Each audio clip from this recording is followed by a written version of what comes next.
No, it's within the 3-year period. It's during the Biden term now. That's not true. She's right. He's wrong. Why? Nothing matters. Literally nothing matters. It just doesn't matter. Like there's no reason to ever conduct a fact check of any sort here. Now to the Trump. Trump has outlined his aggressive agenda for the second presidential term, where he talked about going against the 14th Amendment and, in other circumstances, creating a constitutional crisis. But in this circumstance, no constitutional crisis will most likely happen, considering the Supreme Court is entirely bought out by Trump loyalists who will advance his white nativist anti-immigrant project. He has said that he is going to revoke birthright citizenship. Transition. The president-elect sat down for his first TV interview since the election, outlining an aggressive agenda starting on day one. Our chief White House correspondent, Mary Bruce, is in Washington with more. Mary, good morning. Good morning. Well, we haven't really heard from the president-elect like this since his victory. And this morning, we are getting a clearer sense of what Donald Trump is planning for his first day in office, from immigration to the economy and his vows of retribution. This morning, President-elect Donald Trump is working to hit the ground running, starting with his efforts to boost the economy. But yes, all birthright citizenship. Yes, he said he's going to no longer offer birthright citizenship, as in it's not retroactive, but I'm sure they will inevitably move down the line. But they have said that they would process denaturalizations. Basically, what he's saying is that they are looking into stopping birthright citizenship, as in if you are born on U.S. soil currently as it stands, and this is in the Constitution, if you're born on U.S. soil, you're an American citizen. Many countries have this, for the record, with the exception of some restrictions applied in like European nations. But like even in China, as far as I understand, you can't be a Chinese citizen unless you get like a specialty naturalization process.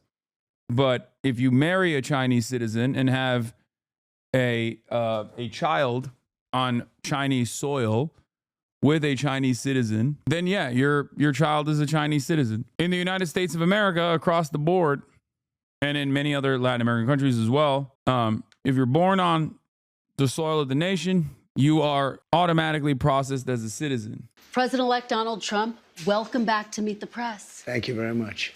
Thank you so much for being here.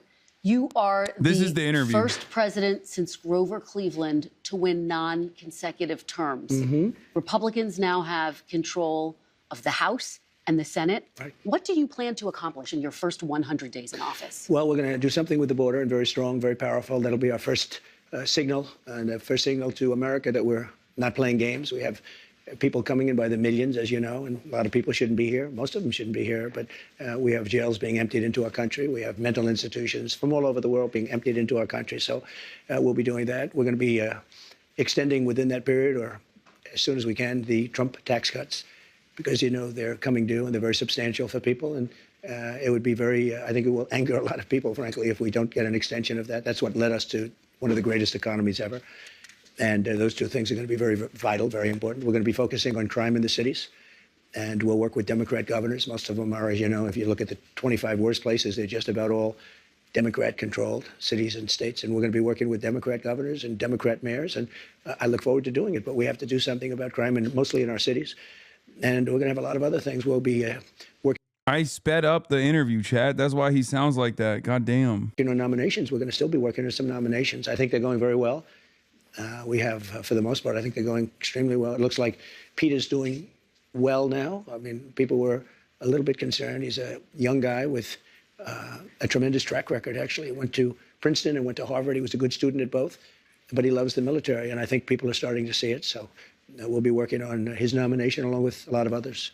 We are going to delve into your nominations, but since you bring him up, do you still have confidence in Pete Hegseth? Yes, I do. I really do. He's a very smart guy. I've known him through Fox, but I've known him for a long time.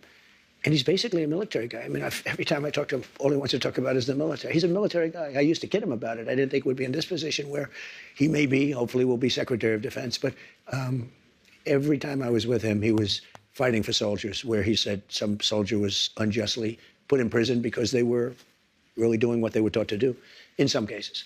So, yeah, I think he's going to do fine.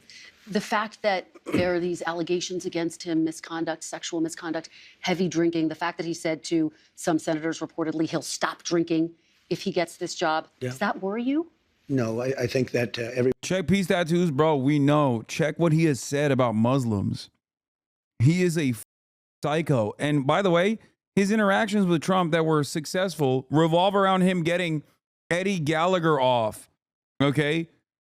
A war criminal so bad that his own unit was up the sights on his goddamn scope so he couldn't successfully assassinate children. Okay? Do you know how difficult it is to investigate a decorated troop for war crimes successfully in the American military? Are you kidding me? You have to be a truly atrocious, a truly heinous sociopath. You have to be a literal serial killer. The entire process of the American military is to get grunts to do horrifying, violent shit. And those guys literally turned around and were like, this dude is a real monster. None of what I'm saying is an exaggeration. Okay? None of what I'm saying is an exaggeration. He literally stabbed a detained ISIS 16-year-old to death while he was apprehended, while he was zip-tied. Like, straight up war crime. Like, that is, you might not agree with it. You'd be like, oh, he's ISIS. Who? Like, it's a literal war crime. You cannot do that, okay? Yeah, his unit reported him because they were afraid of him. And you know what happened? The American military went through the process and then was like, okay, this guy is a real bad guy. This guy is a real bad guy. He's too bad because our job is to make bad mother. Okay? Our job is to make bad do bad things. And even for us, there is a line. There is a limit. And Eddie Gallagher was that limit. But Pete Hegseth went to Donald Trump and was like, you have to pardon this guy and you have to give him his medals back. And Trump was like, sure, say no more. That is the Pete Hegseth, Fox News reporter, Donald Trump connection. Gallagher was accused of multiple offenses during his final deployment in Iraq and during the battle for Mosul. The most prominent accusation, the best attested to, was the murder of a prisoner of war, a war crime. Khaled Jamal Abdullah, a captured 17-year-old fighter of the Islamic State, was being treated by a medic. According to two SEAL witnesses, Gallagher said, he's mine, over the radio, then walked up to Abdullah and allegedly proceeded to stab him with his hunting knife without explanation. Gallagher and his commanding officer, Lieutenant Jake Portier, then posed for photographs of them standing over the body with some other Navy nearby SEALs. Gallagher then text messaged a friend in California a picture of himself holding the dead captive's head by the hair with the explanation, good story behind this, got him with my hunting knife. Prosecutors alleged that Gallagher's sniper work during his 2017 deployment became reckless and bloodthirsty. It's not prosecutors alleging this. It was his own unit that revealed this information to the prosecutors, to a higher up. He was such a rapacious sociopath, so bloodthirsty, that his own unit was like, nah, this is too much. A literal serial killer. He allegedly fired his rifle far more frequently than other snipers, according to testimony. The other snipers in the platoon did not consider him a good sniper, and he took random shots in the buildings. Other snipers said they witnessed Gallagher taking at least 2 militarily pointless shots, shooting and killing an unarmed elderly man in a white robe, as well as a young girl walking with other girls. Gallagher allegedly boasted about the large number of people he had killed, claiming he averaged 3 kills a day over 80 days, including 4 women. Gallagher was also reportedly known for indiscriminately spraying neighborhoods with rockets and machine gun fire with no known enemy force in the region. A charge of obstruction of justice was brought against Gallagher for alleged witness intimidation. According to the claim, Gallagher allegedly threatened to kill fellow SEALs if they reported his actions. The Navy cited his text messages attempting to undermine the investigation. So all of that aside, they still were able to get him on some of this stuff. This is just like the tip of the iceberg. The case was considered to be difficult because the Navy did not begin a formal investigation for nearly a year after the reports were made. And by then, much of the physical evidence, such as the bodies of those alleged to be killed by Gallagher, were not recoverable. The prosecution's case relied largely on eyewitness testimony, which the defense sought to discredit as merely that of spiteful malcontents who disliked Gallagher's gruff leadership style. Now, why am I talking about this? Like I said, because Gallagher was proven innocent. The prosecution's main witness said he made up the story just to defame him. That is insane. There is literally photographic evidence. What are you talking about? That is insane. Is Pete Hegseth in the chat? No, the main witness for the prosecution. Did you even see the court case? Yes, I literally listened to members of his platoon openly talk about changing the optics of changing the sights of his weapons, like his rifle optics, specifically so that he would not be able to target random women. And no, he was not found innocent. He had to be pardoned by Donald Trump. Hunter told reporters that he intended to ask for a presidential pardon if Gallagher was convicted. According to anonymous administration sources, the Justice Department was reviewing Gallagher's case in preparation for a possible pardon from President Trump. This potential pardon was hotly criticized in the Washington Post opinion pages. During a podcast interview, Hunter said that he himself had posed for pictures of dead enemy combatants and American artillery fire had killed hundreds of Iraqi civilians in and around Fallujah. Now, what's really interesting about Duncan D. Hunter is that he's also a criminal. What's really funny about Duncan Hunter, you might remember Duncan Hunter, because his offices were raided by the FBI as a part of a criminal investigation agency's computers, other electronics, and financial records, because he was mismanaging campaign finance. He was in violation of campaign finance law, and he had converted tens of thousands of dollars of campaign funds from his congressional campaign committee to personal use to pay for family travel, flights, utilities, healthcare, school uniforms, tuition, jewelry, groceries, other goods, services, and expenses. He even, what was it? He was the Steam guy, right? Yeah. Hunter said that he had repaid his campaign approximately $60,000 in 2016. So the guys defending him are also the weirdos as well. On June 20th, 2019, during Gallagher's trial, one of the platoon medics from Gallagher's team testifying as a prosecution witness said that although Gallagher did stab the ISIS fighter, he did not actually kill him. The medic, Special Operator First Class Corey Scott, who testified under immunity agreement, testified that he himself had killed the wounded prisoner by covering his breathing tube and asphyxiating him. Scott called it a mercy killing and argued that the victim would have been tortured by Iraqi personnel because of his connection to ISIS. Following Scott's confession, prosecutors canceled other witnesses they had planned to call, fearing their testimony would further undermine their case. Prosecutors were taken by surprise in Scott's testimony, since the medic had never given this version of events to them or Navy investigators. This account was also contrary to the statements of at least 7 other SEALs.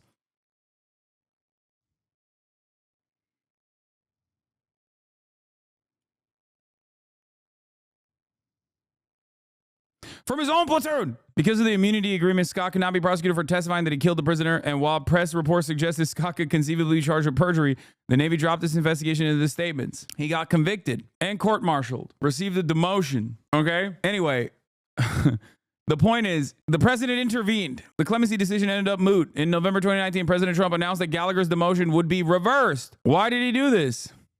Well, I'll tell you why he did this. Because Pete Hegseth,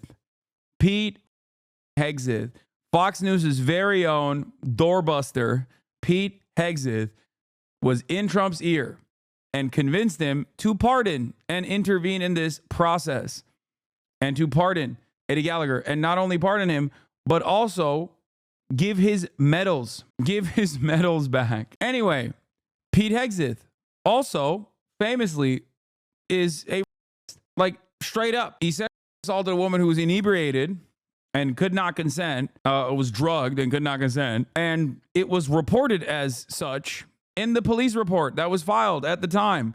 He packed it up by, settling out of court, giving money to this person, this victim. Pete Hegseth was such an obvious abuser that his own mom sent him an email. Okay? His own mom in 2018 sent Pete Hegseth Now, stop lying. What are you talking about? I'd like that the Republican, Pete Hegseth defenders basically just have no counter to this. His mom took it back. I'm getting there. Okay? But that's not a lie. To say that Pete Hegseth's mother accused her son of mistreating women for years is not a lie. You can't say that's a lie. That literally happened. And then she said, no, he's different now. He's changed. You can't say that something is a lie when it's just not a lie. That is not a reasonable defense. I think what is shocking overall is the fact that she even sent this email to her son. Okay? It is shocking that she even sent this email. A mother sending this email to their son is damning enough. Yeah. Now that her son could potentially become defense secretary, she's like, oh yeah, just kidding. He's changed. He's different now. On behalf of all the women, I know as many you have abused in some way, I say, get some help and take an honest look at yourself, Penelope Hegseth wrote, stating that she still loved him. She also wrote, I have no respect for Any man that belittles, lies, cheats, sleeps around, and uses women for his own power and ego, you are that man and have been for years. And as your mother, it pains me and embarrasses me to say that. But it is the sad, sad truth. Mrs. Hegseth, in a phone interview with the New York Times on Friday, said that she had sent her son an immediate follow-up email at the time apologizing for what she had written. She says she had fired off the original email in anger with emotion at a time when he and his wife were going through a very difficult divorce. In the interview, she defended her son and disavowed the sentiments she had expressed in the initial email about his character and treatment of women. Like, disappointing your own mother is a generational L. Also, Pete Hegseth is a notorious adulterer and a notorious drunk as well. Like, he has had a child out of wedlock with each of the people that he ended up marrying, that he cheated on their former wives, on his former wives with. Incredible stuff overall. And that is before we get to the many different instances where he said that, you know, Muslims are barbaric, violent monsters who are invading America, and we have to deal with them by mass deportations, or else they are going to bring about Sharia law into this country. And the fact that he is a rabid right-wing Christian nationalist. It's Hegseth. He's my wife's cousin. That's crazy. Brown-o-matic. Be safe, chatter. That's a wild... We got a Hasanabi head that's like 1 degree removed from the potential next defense secretary. The name like Brown-o-matic too. Just watch yourself around Pete, you know? I'm just trying to get on my right-wing grind. Yeah, Pete Hegseth, not a good guy. Everybody has something that they can stop. Some people can stop eating. I'm lucky I'm not a drinker, but I could stop eating. And we all want to stop doing something. And if he said that, I mean, that's a nice thing to say. That's a good thing to say. But he's very respected. I can tell you, I know a lot of the people at Fox, they think he's fantastic. And the people that work with him, really, they love him. So I think you're going to have somebody that's really terrific. And again, all he talked about with me, I said, you know, you're not really a television guy, even though he did very well, as you know. You're really a military guy. He said, I'm all about the military. And I told him, so he's making a lot of money at Fox. They're doing very well. And I said, you know, if for some reason you don't get this thing, you're not going to be able to go back. And all that money you're making, you can kiss it goodbye. He said, this is all about America. You know, he didn't say, well, let me think about it. Let me discuss it. That's a very big, risky thing he's doing. When he goes and he says, I'm going to give up, you know, millions of dollars in order to possibly become the Secretary of Defense. A lot of people would say it's a great position. It's probably almost no greater position, but a lot of people would say, I have to think about it. He said, I don't have to think about it. All right, we're going to delve into your cabinet picks a little bit later, but I want to delve into one of your signature promises on the campaign trail, which was to end inflation, to lower prices. You are now proposing tariffs against the United States' 3 biggest trading partners. Economists of all stripes say that ultimately consumers pay the price of tariffs. I don't believe Can you guarantee American families won't pay more? I can't guarantee anything. I can't guarantee tomorrow. But I can say that if you look at just pre-COVID, we had the greatest economy in the history of our country. And I had a lot of tariffs on a lot of different countries, but in particular China. We took in hundreds of billions of dollars, and we had no inflation. In fact, when I handed it over, they didn't have inflation for a year and a half. They went almost 2 years, just based on what I had created. And then they created inflation with energy and with spending too much. So I think we will. I'm a big believer in tariffs. I think tariffs are the most beautiful word. I think they're beautiful. It's going to make us rich. We're subsidizing. It's just, that's not how anything works, but it's okay. Tariffs are a beautiful word. Canada to the tune of over $100 billion a year. We're subsidizing Mexico for almost $300 billion.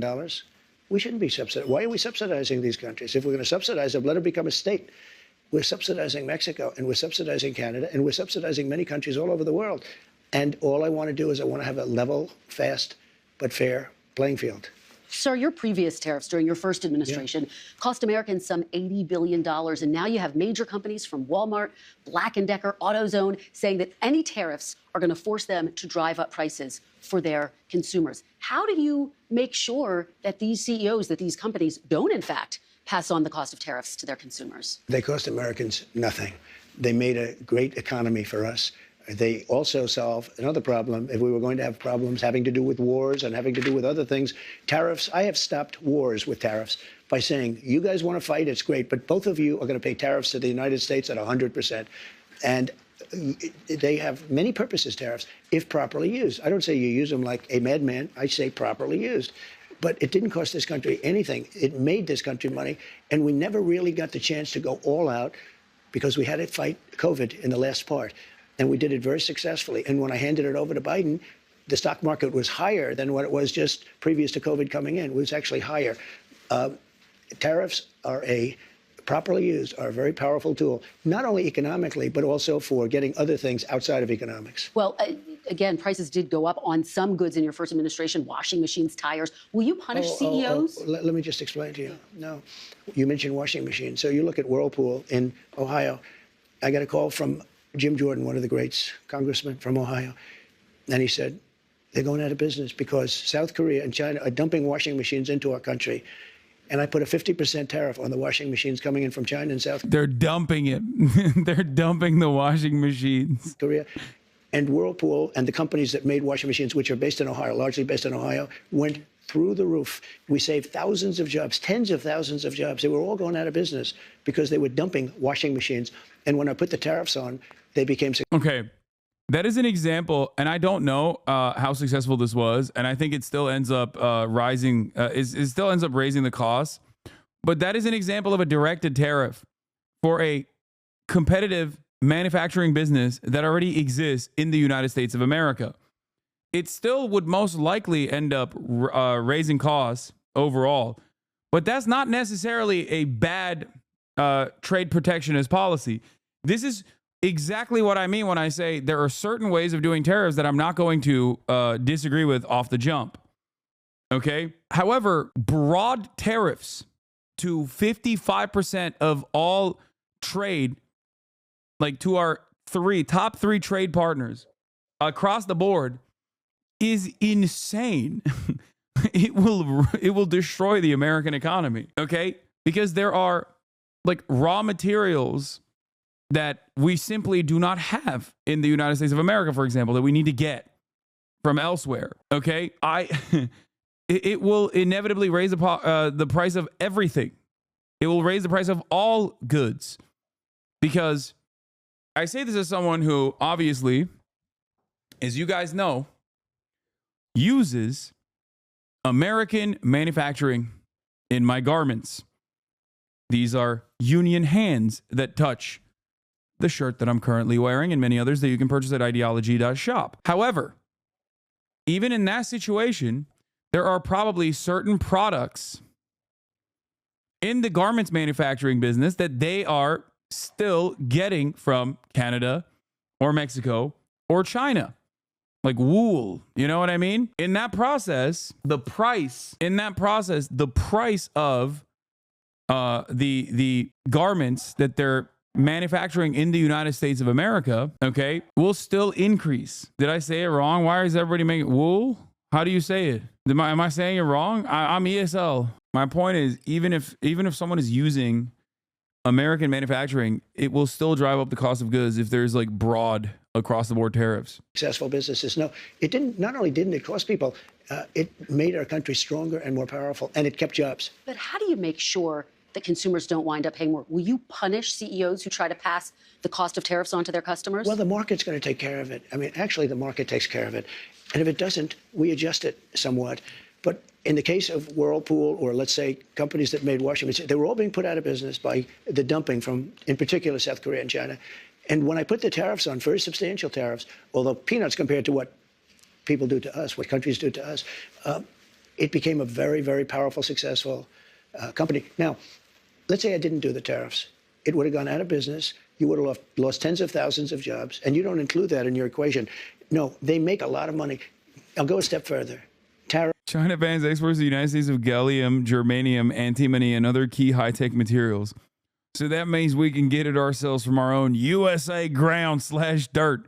Stop relying upon China and foreign countries. Andy Thomas is he's gonna find it, dude. You don't understand it, Xi Jinping, you're on notice. I'm gonna make this chip with American dirt. Wait until he learns who refines the metals they dig out of American dirt. No, I'll refine it with my bare hands. He's a prospector. Tariffs are going to make our country rich. Did you go on Timcast IRL today? No, I didn't. And you got a week off. Actually, you know what? I'm just going to ban you. You're annoying. this chatter got 1 day banned for consistently spamming in the chat. Are you going on Timcast IRL tomorrow? Are you going Timcast IRL tomorrow?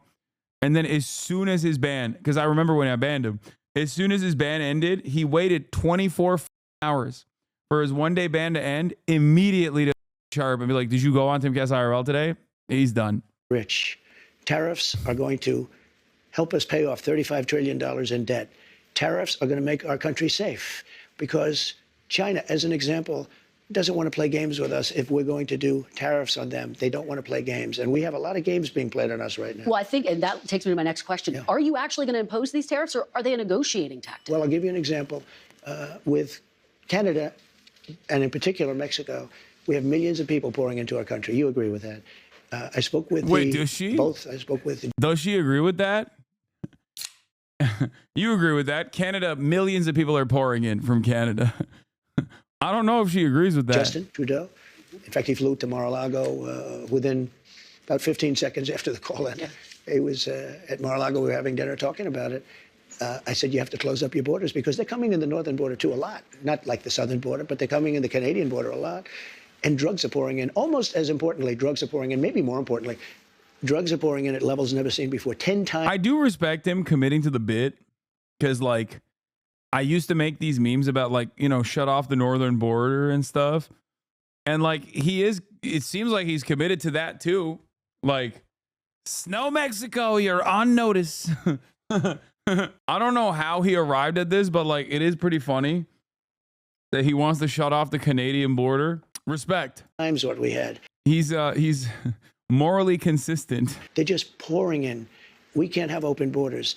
And I said to the president of Mexico and to Justin Trudeau, if it doesn't stop, I'm going to put tariffs on your country at about 25%. That's a very substantial tariff.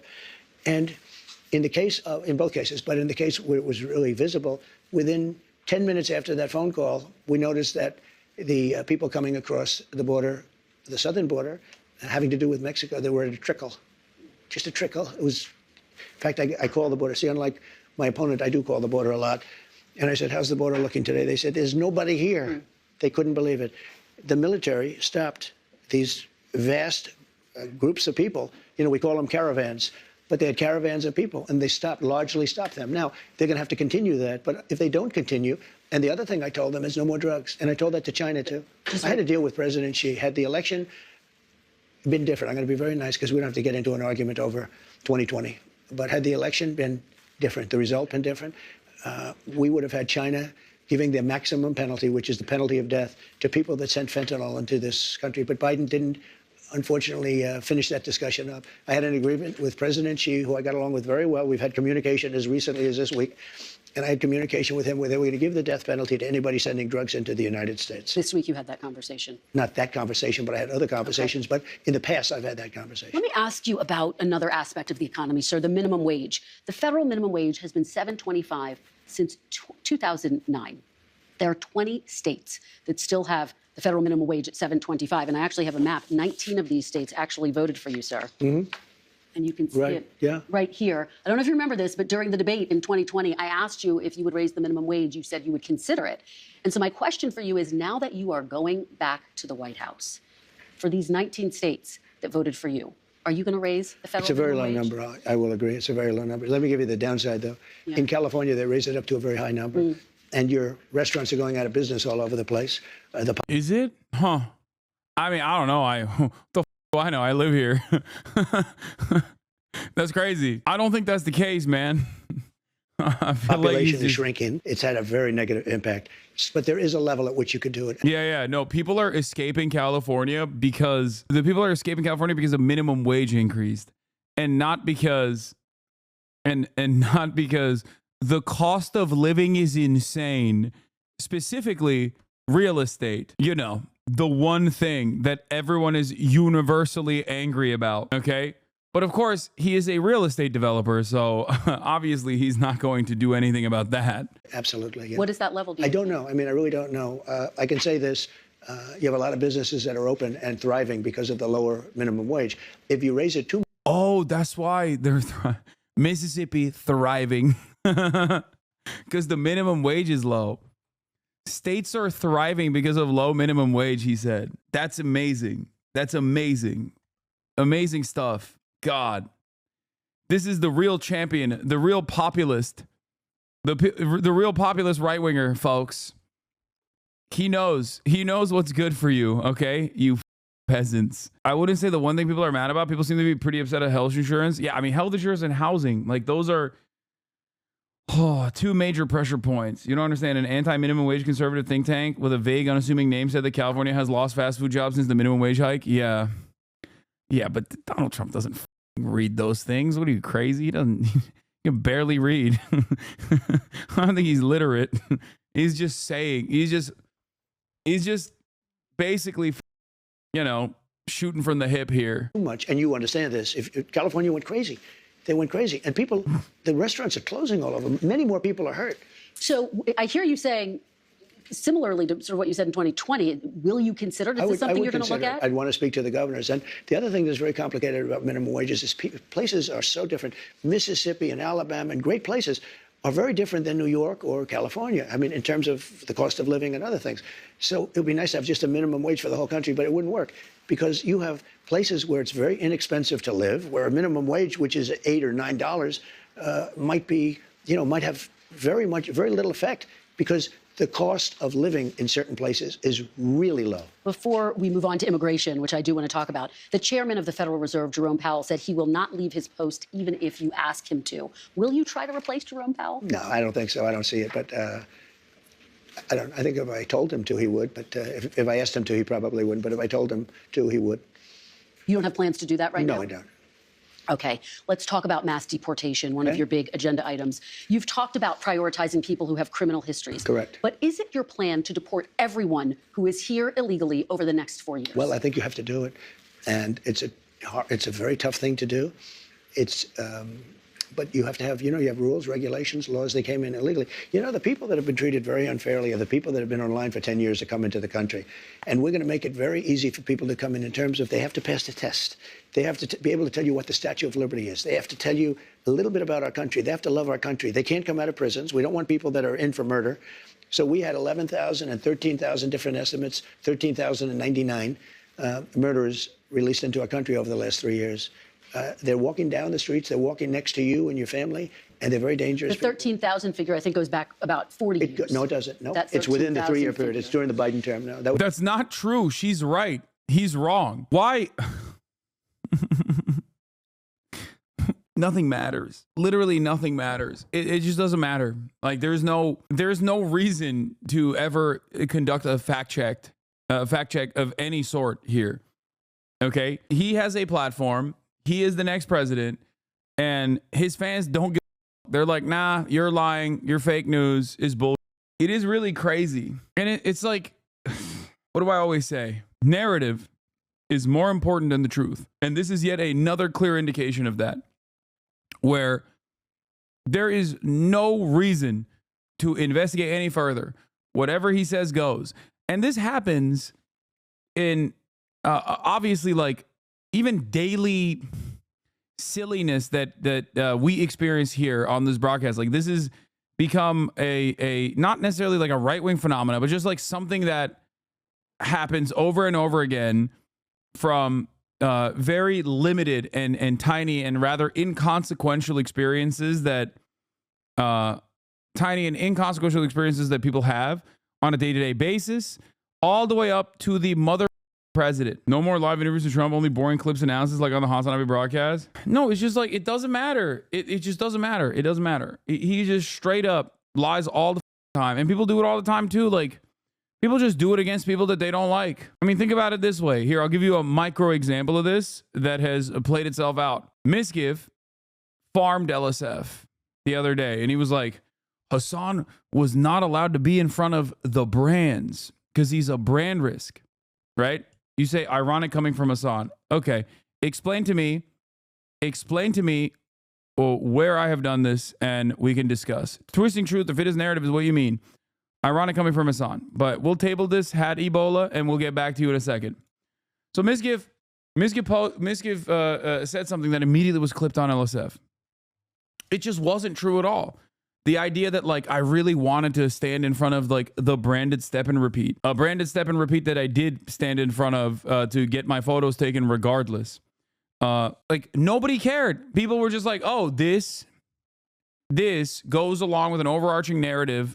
I don't like Hassan, so I'm just going to be like, yeah, this is real. He wanted to really be in front of the step and repeat, and he was desperately trying to be in front of the step and repeat, but like they just wouldn't let him. Okay?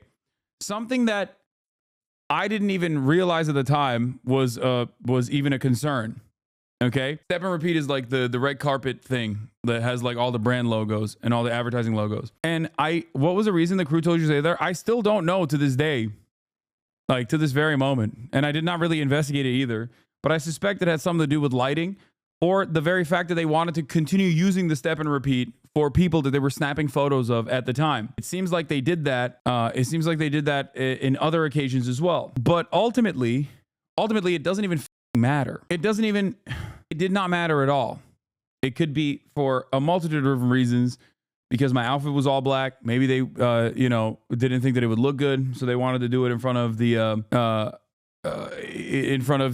green shrubbery. It could be because they had kept moving Rom away from the step and repeat over and over again because they wanted him to not take advantage of the step and repeat because people were taking photos on it. But ultimately, it's a relatively inconsequential thing. Okay, ironic covering coming from Hassan. Nuxtaku covers it best. Oh my God, ew. Nuxtaku covers it best. You should have a little bit more shame. First of all, be a man. Okay, number one, if you have your own personal convictions, tell me what it is. Tell me what the issue is, instead of being like, I am going to let another, drama YouTuber make my case for me. You should have your own personal case.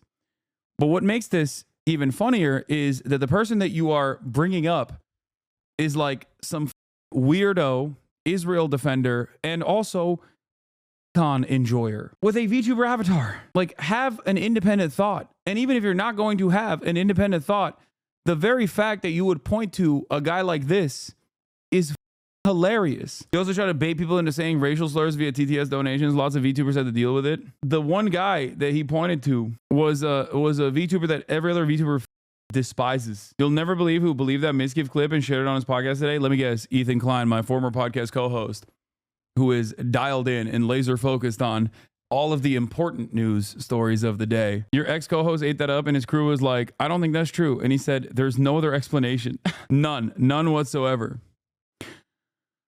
So anyway, this is my point. My point is, narrative is more important than the truth. Narrative is more valuable than the truth. It does not matter. And people, when they realize what the truth is, okay, why are we talking about your purifier again? Why give a fuck about your outfit in LA drama? This makes me want to leave instantly. Okay, I don't know if you understand how personal analogies work, but if you want, I can dive into the importance of sometimes covering like minutia that is personally involved, just for, people to understand the broader point here. Sometimes I like to pull it back.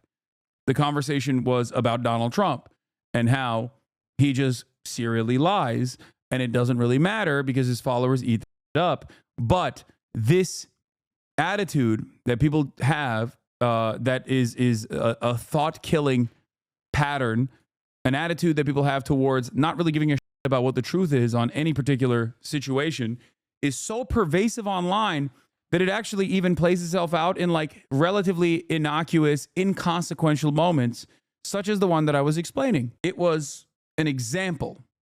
I was using it as an example, a personal example. From small to large, it's just something that happens all the time. And it is very frustrating, and I don't know how to deal with it in general.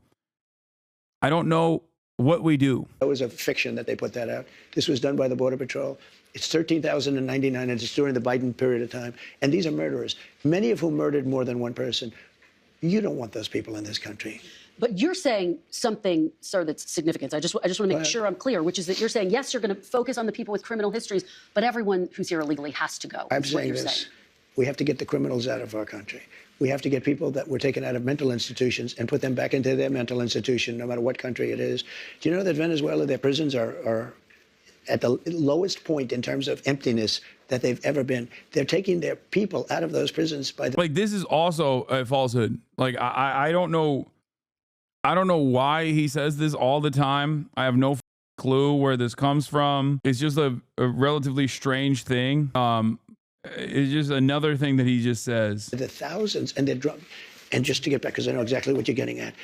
Number one, we're doing criminals, and we're going to do them really rapidly. We're getting the worst gang probably with MS-13, and the Venezuelan gangs are the worst in the world. They're vicious, violent people. And you see what they've done in Colorado and other places. They're taking over, literally taking over apartment complexes and doing it with impunity. They don't care. They couldn't. They just are. They're in the real estate business. You know, the local police say that is not the case in Colorado. Oh, it's totally the case. I mean, I have it on you don't tape. believe the local police. I play it. I used to play it at my rallies every single night. No, they're breaking into doors. They're taking over the building. But sir, you and by the raised way, the point. The police are afraid to do anything. You raised the point. Also not true. That the logistics are But complicated. it doesn't matter. You said Sure yourself, they are, you would but need everything's 24 complicated. Yeah, you mean you need 24 times more ICE detention capacity just to deport 1 million people per year, not to mention more agents, more judges, more planes. Is it realistic to deport everyone who's You have here no choice. illegally? First of all, they're costing us a fortune. But we're starting with the criminals, and we got to do it. And then we're starting with others, and we're going to see how it goes. Who are the others? Others are other people outside of criminals. We have convicted murders. We don't mean people that are even on trial. We have people that have murdered numerous people are on our streets and in our farms, and we have to get them out of our country. What about dreamers, sir? Dreamers who were brought to this country illegally as children. You said once back in 2017, they, quote, shouldn't be very worried about being deported. Should they be worried now? The dreamers are going to come later, and we have to do something about the dreamers because these are people that have been brought here at a very young age, and many of these are middle-aged people now. They don't even speak the language of their country. And yes, we're going to do something about the dreamers. What does that mean? What are you going to do? I will work with the Democrats on a plan, and if we can come up with a plan, but the Democrats have made it very, very difficult to do anything. Republicans are very open to the dreamers. The dreamers, we're talking many years ago, they were brought into this country, many years ago. Some of them are no longer young people, and in many cases, they become successful. They have great jobs. In some cases, they have small businesses. Some cases, they might have large businesses, and we're going to have to do something with them. And you want them to be able to stay. That's what you're saying. I do. Okay. I want to be able to work something out. And it should have been able to be worked out over the last 3 or 4 years. And it never got worked out. You know, Biden could have done it because he controlled, Congress to a certain extent, right? He could have done something, but they didn't do it. I never understood why, because they always seem to want to do it. But then when it comes down to it, they don't.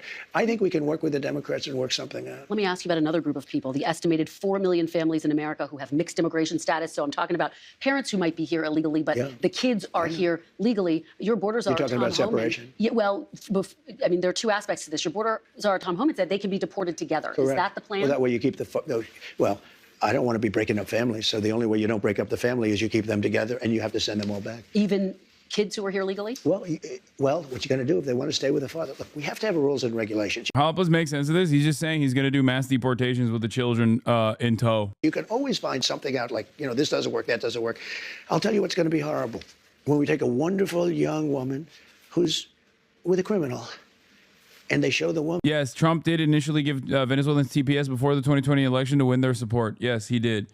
He added an extra round of TPS extensions to the Venezuelans specifically in the lead up to the 2020 election. This is correct. He hates them now. Woman, and she could stay by the law, but they show the woman being taken out, or they want her out, and your cameras are focused on her as she's crying, as she's being taken out of our country, and then the public turns against us. But we have to do our job, and you have to have a series of standards and a series of laws.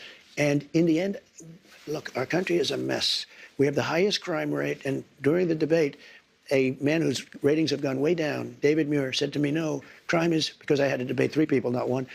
Debating 1 was easy. Debating 3 was actually pretty easy, too, if you want to know the truth. But David Muir said, the crime rates have gone down. I said, no, they've gone up. And then the following day, they released the crime rates, and they were way up. Yeah, the FBI statistics. Right? You're talking about those FBI statistics. Well, no, but no, that's not correct. No, crime is still down. They literally have not gone up. He gave the wrong answer. Confusing based on what you're That's not true. What is she saying? looking at. But a lot of that is migrant crime. Let me ask you about another aspect of this. No, it's not. No, it's not. Crimes that are conducted by undocumented immigrants are just so marginal, so inconsequential in the grand scheme of things. It is ridiculous. As a matter of fact, migrants are, as I always repeat over and over again, more of it is unreported. That is not true. You are wrong. No, there are statistics for that as well. There's data for that as well. Okay, there's a national crime victimization survey. And even that does not have like a massive bump.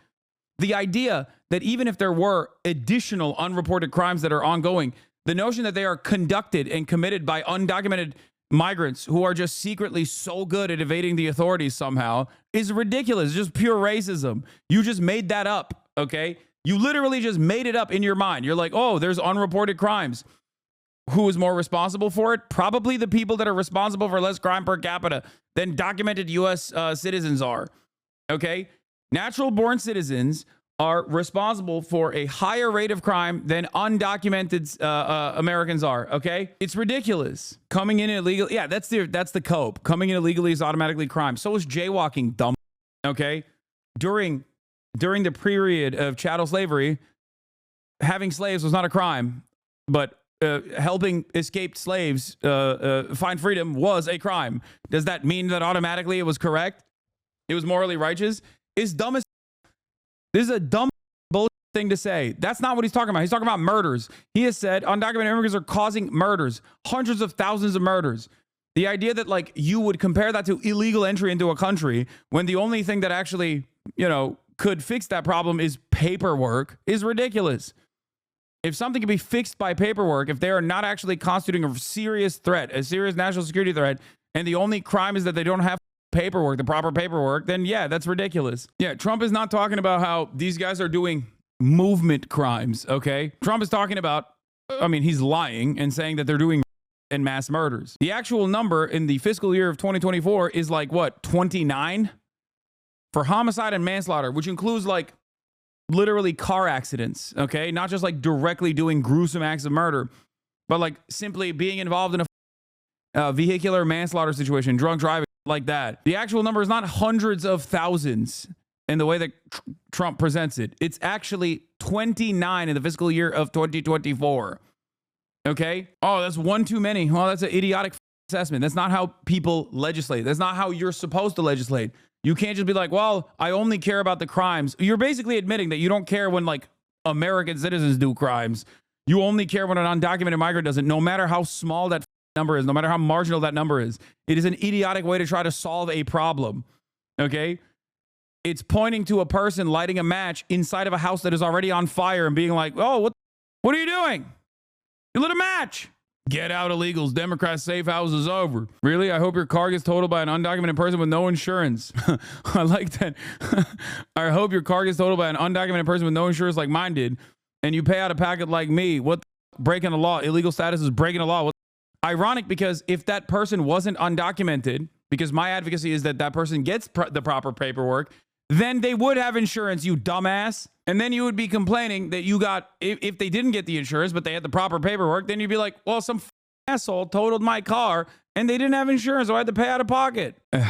It's awesome. God, I love hogs. A lot of it's migrant crime. Well, let me ask you about another aspect of this that I think a lot of people are really curious about. 3% of the people who are here illegally have criminal histories. But in your first administration, you had the zero tolerance policy, where we did see family separations. Yeah. You ended it. Because of that, though, to some extent, you talked about this at the time, was deterrent. You also had it with Obama. You do know that. He didn't have a zero tolerance policy. And you also know he built the jails for children. He didn't have a zero tolerance policy. But in 2014...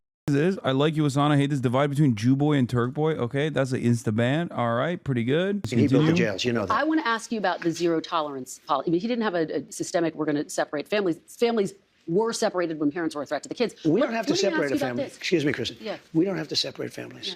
We'll send the whole family very humanely back to the country where they came. That way the family's not separated. So no more family separations. You're not reviving the zero tolerance policy. It depends on the family. The family may decide to say, I'd rather have dad go, and we'll stay here. And in which case they have that option. But you're not going to revive your zero tolerance policy, which was put in place as a deterrent. Is there any universe where you would bring that back, sir? We need deterrence. Look, ready? When somebody comes here illegally, they're going out. It's very simple. When they come here illegally, they're going out. Now, if they come here illegally, but their family is here legally, then the family has a choice. The person that came in illegally can go out, or they can all go out together. So, and that was made very clear by Tom Homan. So you're not, at this point... Oh, he wants to deport not just the undocumented migrants, but their documented family members as well. He's like, you can go with them if you want. Nice. in time planning to revive that zero tolerance policy where kids are well, if you call that, separated? yeah, I'm doing what I just told you I'm going to do. You know, I don't want to send the family out. I don't want to send anybody out. But I'll tell you, we have to, because otherwise we have no country. Chatter is lying. The same thing happened to me, and I got basic coverage, and I still got paid out. Either they're a broke boy and didn't have insurance, or they're lying. Benji, would you care to respond to the allegations that you're a broke boy? Benji's like, I was drunk driving. It's just funny because, like, yeah, uninsured, insured doesn't matter. Having your car totaled sucks. But the quickest way to make people hate you is just being a racist asshole. I'm broke as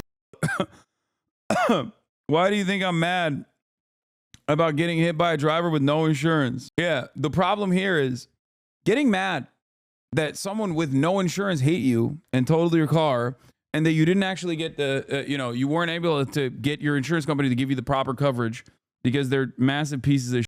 You should get mad at the right people. You should get mad at your insurance company instead of getting mad at 13 million people across the board and imagining that they have wronged you personally. Okay? Because you know who's probably just as broke as you, if not as broke or more broke? The undocumented guy. So instead of getting mad at the fact that your insurance company generates profits by specifically denying you the coverage that you most likely paid for, but hiding that in the fine print, you literally turn around and you're like, oh, it's the undocumenteds that are the problem here.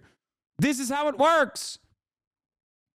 This is how dummies like you, who are victims of circumstance, get caught up in the anger and resentment. And instead of directing that anger and resentment at the appropriate vectors that are causing you the harm, you literally turn around and you're like, nah, dude, there's still a way to come into this country legally. Why are we ignoring that? No one is ignoring that. The average time frame for someone to legally be able to come into the country requires a shit ton of money and a shit ton of time. Some people don't have that money nor the time. My argument is make it not as costly and make it fast. That's the point. So unless you agree with me on that front, okay, there is no disagreement here. Oh, so go ahead.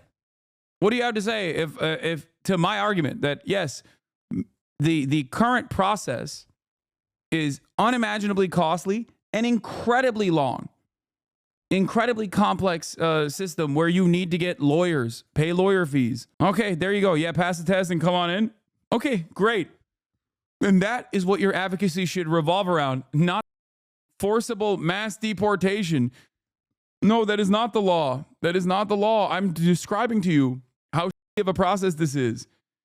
The test is not offered to every single person. This is what you don't understand. And this is what the issue is. Many Americans, I think, can be reasoned with, but they refuse to recognize that that is not the current order of business. It takes a decade for some people to become American citizens the right way, okay? If you were to actually make that process faster, then there wouldn't be this many issues. You're still mad at this undocumented migrant and placing the blame on every single person that's come into this country, okay? If we don't have borders, and if we don't have voting, good voting, fair voting. I'm from Turkmenistan, became a U.S. citizen in 2018, came to the U.S. with family in 2004. We spent about $10K on all paperwork for the green card and citizenship. You know, they're still counting votes in San Diego, California. Listen, they're still counting the votes. This is almost 4 weeks. They're still counting the votes. If we don't have fair elections and honest voting and machines that work quickly, you know, if you had paper ballots. I literally explained this to my Catholic 90-year-old grandma. She altered her opinion dead ass. Thank you, Hassan, for the words to use in my argument. You're welcome. Every election will be over by 10 o'clock in the evening. So, let me ask you. You understand what I'm saying? Let me, before we get and to... you get a much more accurate count. Before we get to... Does Benji know that a lot of illegal immigrants actually enter the U.S. legally? I doubt it. 52% of migrants that come into the... 52% of migrants that are undocumented on U.S. soil actually come in with a visa. They're visa overstayers. One of the most famous examples of this is obviously Elon Musk. Elon Musk was in violation of his visa when he dropped out of, I believe, Stanford and lied on his forms as well. So I guess I will make one exception for deportation. I'm an advocate for deportation of one undocumented immigrant, just one, and that's it. We satiate the thirst that the masses have for this rather cruel practice. And then, you know, win-win for everybody. We rid the nation of the scourge of Elon Musk. And we also forcibly seize all of his wealth. I say that's a good idea. Repatriation. Or not repatriation, nationalize all of his industries, all of his businesses. He broke the law. USA. I'm Dark MAGA. USA. Jason is calling. Yo, what up? Yeah, I am live. Yeah. Oh, you still wanted to hoop or nah? I don't think we can today. There's a lot of stuff that took place. There's a lot of news that happened. News. Well, okay, then all right, I'll just text you then. Okay. All right. Peace. All right, bye. No, who's the nephew? L Unk? No, I'm still W Unk. We'll do it. No, he texted me beforehand. He said he probably won't be able to do it today. We were supposed to do it now. Oh my God. Deport the smartest man on the planet. A truly genius take. Yes. Why would you ban this person? That person is a cherished new, very productive member. You live in California.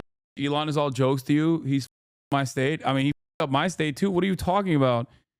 He was directly responsible. Ban for that? No. Keep chirping, Queen or King or the Emperor. Okay, you have incredible ideas, and I think they are people need to hear them. Some mods love banning people. They get high off it, and it's disgusting.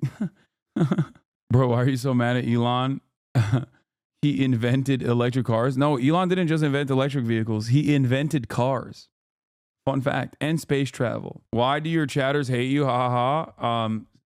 There's 30,000 people in here. There's always going to be people that come in with hate in their hearts, but it's okay. Okay. I think the reason why is because I allow people to engage in the discourse. The only limitation I have is not that you must subscribe, but only follow for 10 minutes. Keep balling, brother. Big fan of the content. Don't agree on anything. That's fine to say.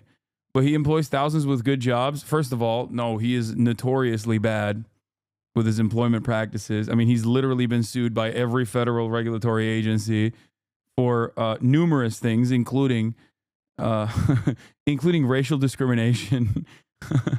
So no, Elon didn't even invent running an automobile manufacturer and want to be diplomat and Nazi because Henry Ford already did that. No, Elon Musk is Henry Ford, literally and figuratively, spiritually. Okay. The one thing he hasn't done is a failed company town in, I don't know, like a Latin American country. Once he figures that out, dude, it's over. He is 100% welcome back Henry Ford. Who will he get the Nazi Medal of Honor award from? Probably Trump. I don't think that Henry Ford was a Nazi. Oh my God, open the schools. They don't teach that in schools. Yes. Henry Ford was a card-carrying Nazi. Like, straight up. Yes, he was such a valuable Nazi that Adolf Hitler gave him a medal. He is an award-winning Nazi. Like, he got an Olympic gold medal in riding Adolf Hitler. Henry Ford Museum in Dearborn are very open about his anti-Semitism. That's crazy. Yeah. The Dearborn Independent. The International Jew is a 4-volume set of anti-Semitic booklets or pamphlets originally published and distributed in the early 1920s by the Dearborn Publishing Company, an outlet owned by Henry Ford, the American industrialist and automobile manufacturer. The book is for a collection of articles originally serialized in Ford's Dearborn Independent newspaper, beginning with The International Jew, The World's Problem. He loved his little pamphlets, man. He did. Close that museum? No, that's crazy. I think that it's valuable to shine a light on. I think it's f***ed up that they don't teach that in school for the most part, and they show him as like a valuable titan of industry. No, I think this is good to keep in the museum. It is valid. I don't think we should do erasure of history. Hassan, U.S. public schools don't even teach kids that founders had slaves. Yeah, I don't know. I feel like that seems a bridge too far. I feel like I'm sure they do, right? I'm pretty sure they do. They just probably like dance around it. Like they say stuff like they were really kind to their slaves or something. They don't? I don't know. I didn't go to school here, so I can't trust chatters on this, but that seems insane. It seems like it's a very important detail to just skip out. Scroll down to the important part. Dude, he wrote so much. God damn, he wrote, bro, like look at the effort post, dude. Like, holy shit, dude. How do you have so much? He's just like Elon, bro. He's just like Elon. he was like redefining the assembly line while simultaneously, seemingly, once again, CEOs have way too much time on their goddamn hands just posting nonstop. Someone said autistic fixation. Why do you have so much time? Not a single one of the dudes that works on the factory floor was like, hold up, how do you have so much time to write 80 whole volumes, 80 different pamphlets on Jewish people? I feel like maybe you're not putting in the same amount of work that I'm putting in to building these goddamn automobiles. It's like after the 8th volume, you got to be like, all right, maybe you care a little too much. You're being a little silly, sir. Industrial Revolution era Twitter. I mean, Karl Marx is a poster too, obviously. He also loved writing. Karl Marx, my friend told me Karl Marx was anti-Semitic. Yeah, he's Jewish. He did say some he did say some edgy stuff about Jewish people, but Karl Marx also was Jewish. He was the original dirtbag leftist. Chad, I'd like to see you read or write something. Okay, first of all, I don't know if you want these motherfuckers to write. Have you seen that they write in the chat? I don't want to read anything by these chatters, okay? I read enough. What is this? Did you see this yet? I did. Everybody's posting this Luigi post. Okay, I'm trying to get it taken down. Look at the title of number 51. Will Jewish Zionism bring Armageddon?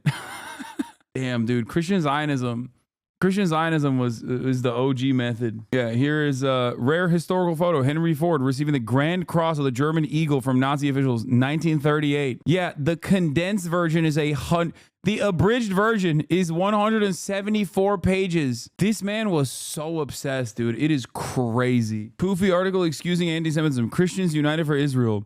100 years of Ford and the Jews, from anti-Semitism to Zionism. I'm beginning to think that the Christians United for Israel don't really care about anti-Semitism that much.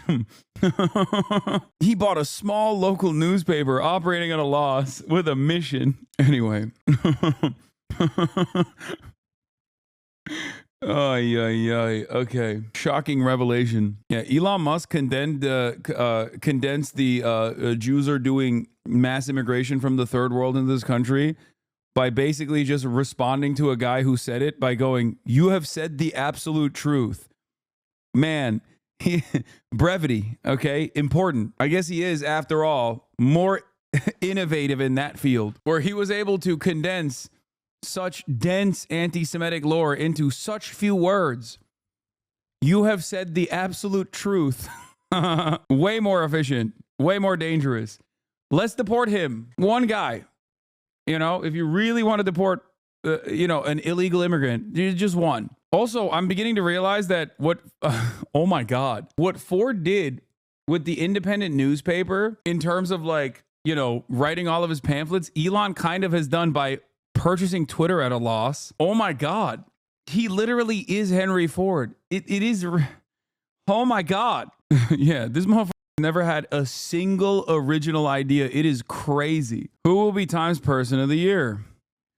See the short list. Joe Rogan, Claudia Scheinbaum. Who is this woman? Kate Middleton? Is that like a queen or something? What is that? She's no, Kate Middleton is next in line to be queen or something, right? Donald Trump, Kamala Harris, Elon Musk, and Claudia Scheinbaum, the real queen. I'm assuming it's not going to be Claudia Scheinbaum that wins this, but that is the only person that is good on this list that I like. She's queen consort, not even queen. I envy the shit you're ignorant of. I'm sorry, dude. I don't know who Middleton is, immediately clocking them. My bad. I feel like there's more significant people. Elon Musk, Yulia Navalnaya, Russian economist, has been in the spotlight after her husband and country's leading dissident Alexei Navalny died in February. Navalnaya announced that after her husband's death in prison, she would continue his work. She accused Russian President Vladimir Putin of killing her husband, has met with world leaders. Oh, gross. Benjamin Netanyahu. Jerome Powell. Come on. Chairman of the U.S. Federal Reserve's 2018 survey under Trump and Biden administration as chairman. He's been steering the ship on the economy. Joe Rogan. This is all cooked. Throw this whole list in the trash. Bro, we are going to put a podcaster on Times Person of the Year shortlist. What is happening?